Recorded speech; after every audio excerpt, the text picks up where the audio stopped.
In this video, I'm going to be walking you through the actual flight process of taking a flight, and along the way sharing with you some important terms that will be good for you to know if you're brand new to flying. This video is going to help you know what to expect while on a flight, as well as give you some important information to help you feel more confident. This is actually the last part of a video series I've been doing, sharing with you a complete guide of airport terminology to help those of you who are new flyers. So if you'd like to see the other 3 videos in this series, make sure you check out the links posted down in the video description. But let's get right into it with the start of the flight process and the first term to know, which is boarding. When you arrive at the gate where your plane is going to depart from, about 30 minutes from departure, the airline will start what is called the boarding process.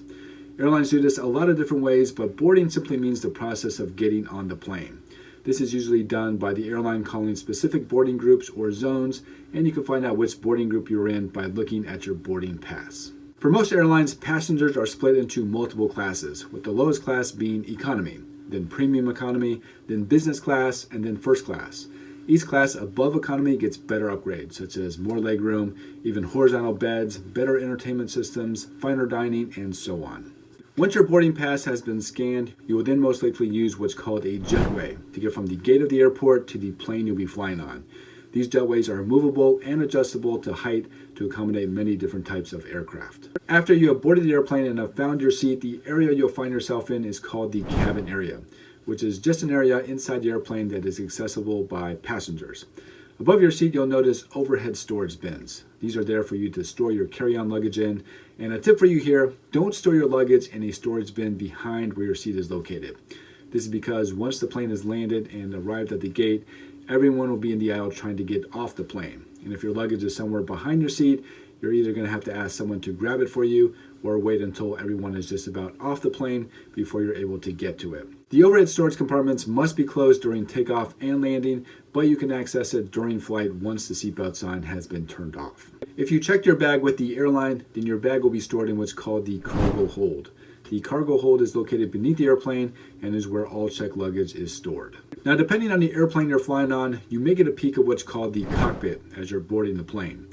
The cockpit is the place where the pilots fly the plane. There are at least 2 pilots in the cockpit operating the plane, and for longer international flights, there may be 2 sets of pilots who will rotate throughout the flight. The next term is in-flight entertainment. This refers to entertainment systems on the airplanes. Usually it's just a built-in screen at the back of each seat where you can watch movies and TV shows, read the news, listen to music, and so on. Next, before your flight takes off, either the flight attendants or a video recording will go over what's called the safety briefings for the flight. These safety briefings are a requirement before each takeoff for every flight that you take. Included in the safety briefing are the use of seatbelts and how to use them, the location of the exits of the airplane, the use of flotation equipment and portable flotation devices and how to use them, the use of portable electronic devices, how to use the oxygen mask in an emergency, and the flight attendants will also mention that smoking is not allowed on board the flight, including e-cigarettes. There's also a passenger safety card in every seat that the flight attendants will point your attention to for you to review and to go over any additional items that may have not been covered in the briefing. In addition to the safety briefings, if you happen to be sitting in an exit row seat, then just know that sitting there comes with some responsibilities. In an emergency situation, you have to be able to operate the emergency exit, which can weigh up to 40 pounds and require some dexterity to open. So in order to sit in an exit row seat, you must have the strength and mobility in both hands, arms, and legs to be able to open the door. You also have to be at least 15 years of age to sit in an exit row seat and have to be able to read and understand instructions as well as orally communicate information to other passengers. Additionally, if you're caring for small children that might prevent you from performing the duties required to sit in an exit row, then you will not be allowed to sit in an exit row seat. Some other restrictions that would prevent you from sitting in an exit row seat are if you're pregnant, if you require portable oxygen, if you're traveling with a pet, and if you're a passenger of size that requires you to use a seatbelt extender. The flight attendants will go over all these requirements with you, and if they feel you're not fit to perform the duties required to sit in an exit row seat, then they will relocate you to another non-exit row seat. The next term is the runway. A runway is a large stretch of pavement where the airplane takes off and lands from. Small airports may only have 1 or 2 runways, but large airports may have 5 or 6 different runways or more.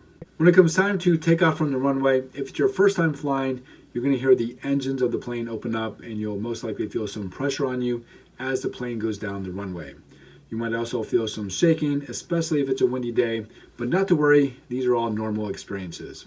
As the plane is ascending into the air, you'll most likely feel some pressure changes, which may make your ears plug up. You'll especially notice this when the plane is descending. Usually swallowing or drinking or even chewing gum can help clear your ears up.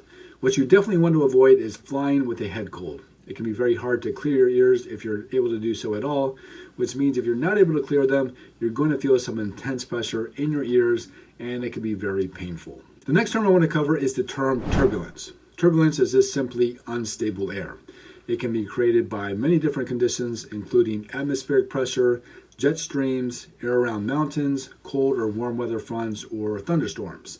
Turbulence can even occur when the sky is clear. Because of this, if you experience turbulence, the flight will become bumpy, and in severe cases, it can be dangerous, where you can be thrown from your seat without warning if you're not wearing your seatbelt. Turbulence is very normal and occurs frequently. Pilots do try to avoid them as much as possible since it does cause passengers to be uncomfortable and nervous about it. I will say the plane itself is designed to handle even the most severe turbulence cases, so you shouldn't have to worry about the plane breaking apart or the wings falling off. But if you're looking to avoid turbulence on your flight, then I would recommend booking your flight either in the morning or evening hours. This tends to be when the air is the most stable. Another term that you might not hear a lot about during your flight, but is an important part of the flight process, is the term air traffic controller, also known as ATC for short. Air traffic controllers are responsible for moving aircraft safely while they're in the sky, but also on the ground as well. Small airports may only have a few controllers managing all the aircraft coming in and out of the airport, but large airports have many controllers responsible for just one part of the flight journey. So for example, there are ground controllers who are responsible for moving aircraft from the gate to the runway or from the runway to the gate. There are tower controllers who are responsible for clearing flights for takeoff and landing. There are arrivals and departure controllers who are responsible for either leading an aircraft away from the airport or setting up an aircraft to land in an airport. And then there are center controllers who are responsible for keeping an aircraft separated while they're en route to whichever airport they're flying to. One of the things that can occur that can really affect your flight is what's called a ground stop. A ground stop is an air traffic control measure that's used to either slow or halt the flow of air traffic into an airport. So for example, let's say you're taking a flight from Miami to New York and you're on the plane heading to the runway. While you're doing this, the New York air traffic controllers issue a ground stop due to a thunderstorm. This means that any aircraft still on the ground that are planning to fly to New York cannot take off. This means that you'll likely have to wait in the airplane until the ground stop has been lifted, and depending on the length of delay, this could also mean potentially missing your connecting flight. So what happens if a ground stop is issued while you're still in flight? Well, if there's a thunderstorm over New York, then it's probably not going to be safe to land in New York, which means the pilots will be told by air traffic controllers to enter what's called a holding pattern. A holding pattern is simply a location just outside the airport area where your plane will literally be flying in circles until it's safe to land at the airport.